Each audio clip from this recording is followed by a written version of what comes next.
Bonjour tout le monde. Septième injection, 6 mois de thé. Je vais faire un petit peu le bilan sur la continuité de la transition. Donc déjà, je vais faire un petit retour sur mon parcours. Moi, je venais de l'officiel, je venais de Foch. J'ai été perdre un an sur Paris en équipe officielle.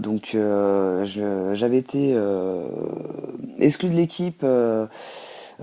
Qui voulait à tout prix rencontrer mon enfant qui avait à l'époque 3 ans et faire un suivi avec elle pour voir un peu ce que ça donnait l'enfant d'un trans.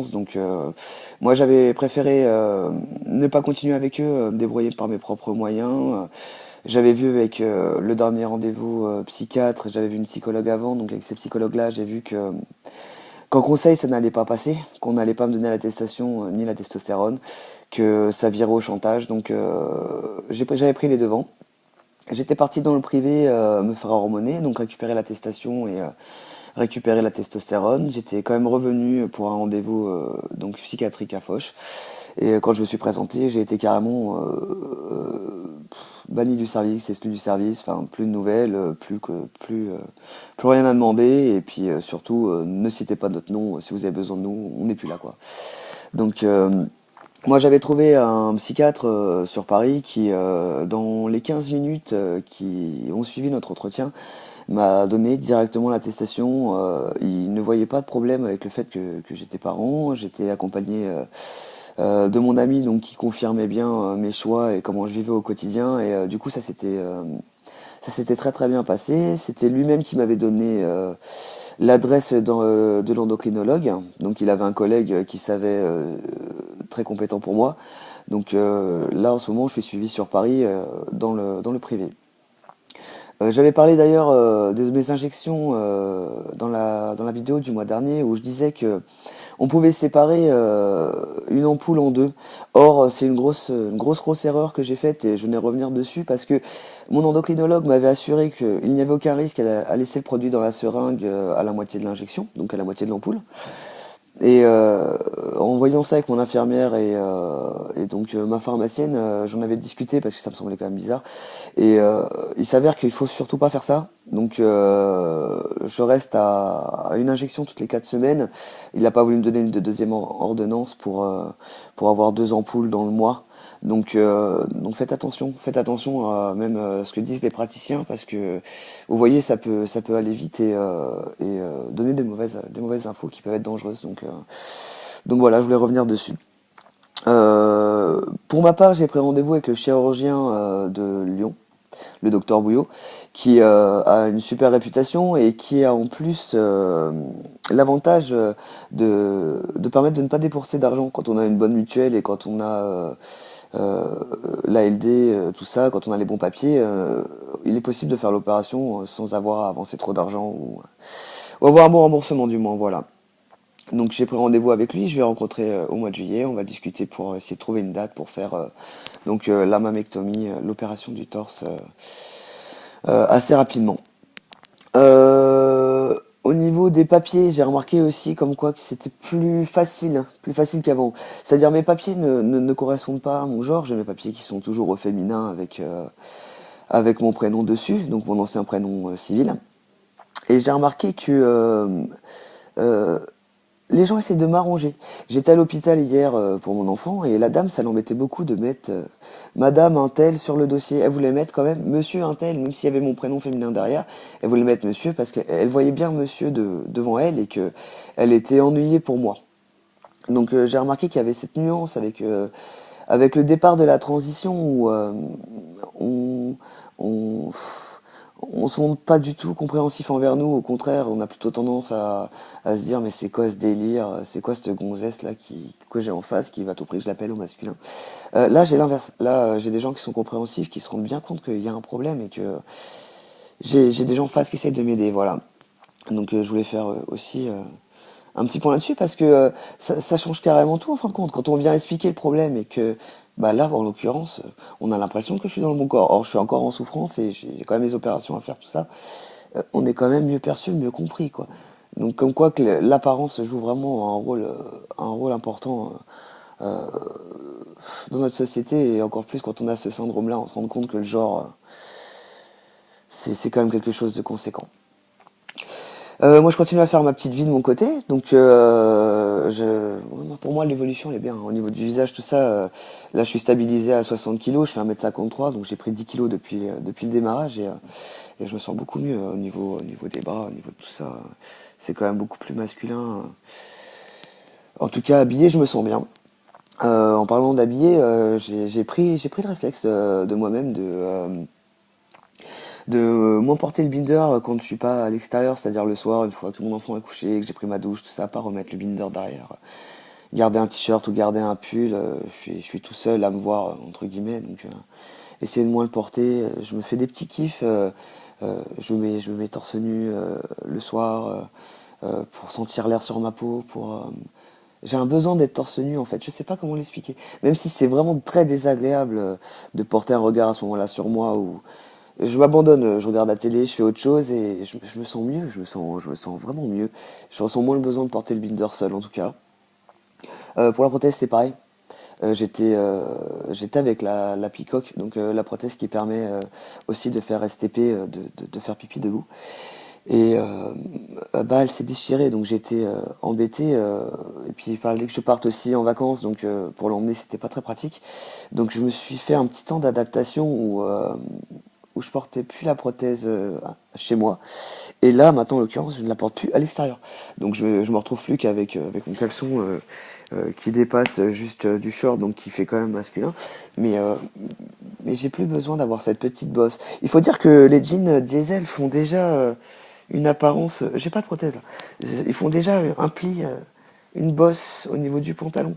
Du coup, quand on est dans la rue ou quoi, ça n'attire pas l'œil. J'ai même l'impression que c'est surtout nous qui visualisons en fin de compte les formes, ce qu'on voit. On y attache beaucoup d'importance, la barbe, les cheveux. J'ai remarqué depuis que j'ai le bouc, depuis que j'ai ce duvet sur le visage, j'ai presque plus rien à foutre de mes cheveux en fait. Alors qu'avant je focalisais dessus, je me disais oh, ça passe pas, ils sont trop courts ou ils sont trop longs. Et là, en fait, c'est comme si on m'avait enlevé un poids et que petit à petit je me détachais de ce qui faisait vraiment de moi en apparence un homme. Je me sens tellement homme intérieurement et je sens que les gens me voient homme. Du coup, je me dis que physiquement, dans les apparences, ça passe. Je sais pas l'exprimer autrement, mais ça passe quoi. Donc voilà.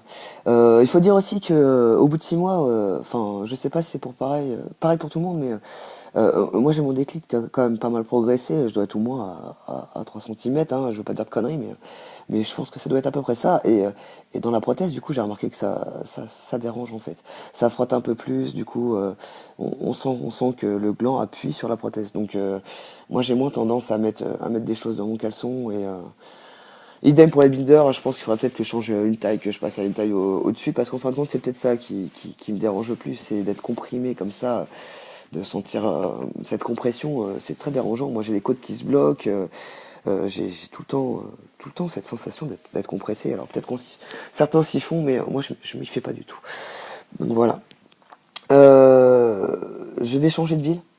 J'ai pris l'initiative, ça y est, au bout de 6 mois, je vois que je passe bien, que tout se passe bien avec mon enfant, que je vais avancer dans les opérations, donc j'ai pris l'initiative de changer de ville. Euh, pour ma part, je vais carrément quitter l'île de France, je vais partir dans le sud de la France, histoire de plus croiser tous les gens qui m'ont vu avant, de plus avoir ces gens qui disent oui mais nous on t'a connu avant et c'est compliqué pour nous de dire il ou de t'appeler Jason parce que bah on t'appelait comme ça avant et bah du coup je lâche l'affaire. Je lâche l'affaire parce que il y a ceux qui ont réussi et heureusement mes amis d'enfance, tout ça, qui ça y est, me voient et m'appellent comme il faut. Mais il y a ceux qui n'y arrivent pas et comme c'est que des connaissances, que des gens que je croise après l'école avec ma fille au parc ou dans l'école, ou j'ai envie de quitter tout ça. J'ai envie de faire ma vie de Jason, ma vie de petite Jason, donc de mettre ça de côté pour l'instant. Et j'ai fait un gros tri dans les photos que j'avais prises auparavant, de moi de façon beaucoup plus féminine ou de souvenirs qui étaient trop présents.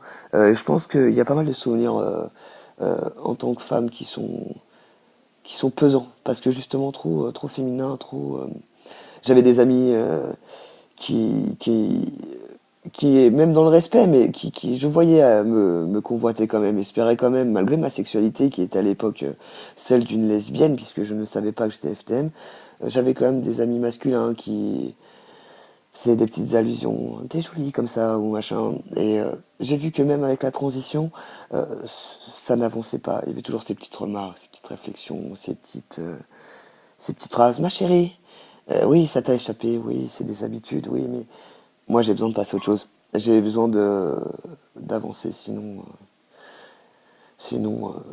j'ai remarqué que sinon je repartais dans la dysphorie, que sinon ça n'allait pas.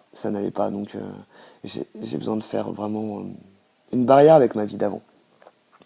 Alors oui, je vais pas effacer tout ce qui s'est passé, je vais pas effacer mes problèmes, je peux pas non plus fuir mon passé, mais j'ai besoin de faire une coupure avec ça et de me découvrir, de me reconnaître et pour l'instant juste d'avancer. Voilà. Pas grand chose de plus à dire, mis à part qu'au niveau relationnel, au niveau de relationnel avec ma fille, je trouve bien mes repères, je commence à bien, je sens dans mon éducation quelque chose qui a changé, il y a, dans ma façon de penser aussi, on peut pas vraiment le déterminer, mais j'ai des envies que j'avais pas avant, aussi bien sexuelles que de partir courir d'un coup, que de porter tel ou tel vêtement, des vêtements près du corps. Je n'aurais pas porté des vêtements près du corps. Je portais beaucoup de Marcel pour essayer justement de faire ressortir les épaules, faire un look un peu plus masculin. Et là, je découvre le fait de porter des vêtements près du corps et ça me va bien et je me sens bien.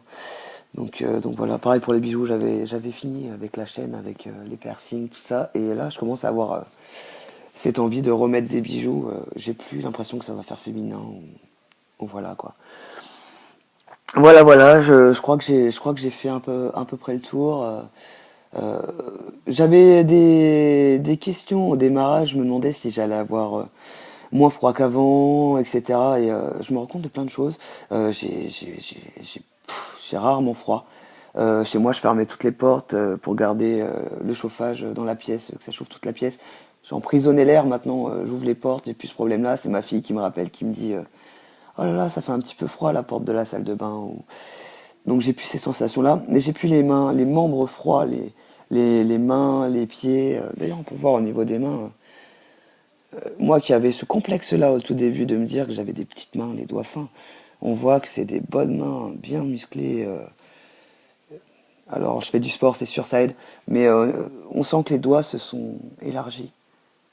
Élargis. J'ai toujours la même taille de main, j'ai pas changé de main. Mais il y a cette musculature qui fait que, vous voyez ce muscle-là, on ne l'a pas. Quand on est une femme, on l'a pratiquement pas, ce muscle-là, il est presque pas développé. Donc tout ça, c'est un tout. C'est un tout. Je vois que j'ai plus froid, ma peau s'est épaissie, ma façon d'appréhender le toucher. Quand je touche ma femme, j'ai l'impression que ma femme est beaucoup plus douce qu'avant, alors que c'est moi. C'est moi qui ai plus une sensation de corne, de carapace sur ma peau. Voilà, pas grand chose, pas de poils sur le torse, juste vite fait sur les tétons, pas, pas, pas, pas grand chose de plus, juste aux endroits où c'est plus foncé, plus dur, mais pas de poils en plus, voilà, ni sur les joues, ça reste du petit duvet, c'est pas exceptionnel, voilà. Je pense que je referai le point que plus tard maintenant, que peut-être si je vois quelque chose qui avance ou parce que là il n'y a plus grand chose à dire, ça commence à se stabiliser, à prendre forme, voilà. Je vous souhaite à tous bon courage. Il y a des personnes qui se sont permises de me contacter, à qui j'ai essayé de filer la main. Continuez, on est plusieurs comme ça sur YouTube et sur Facebook. Il y a, comme je disais, il y a pas mal de groupes. N'hésitez pas, vous n'êtes pas tout seul et on est là pour vous. Voilà. Soyez forts, restez visibles. On va y arriver, on va s'en sortir. Je vous embrasse tous. À très vite.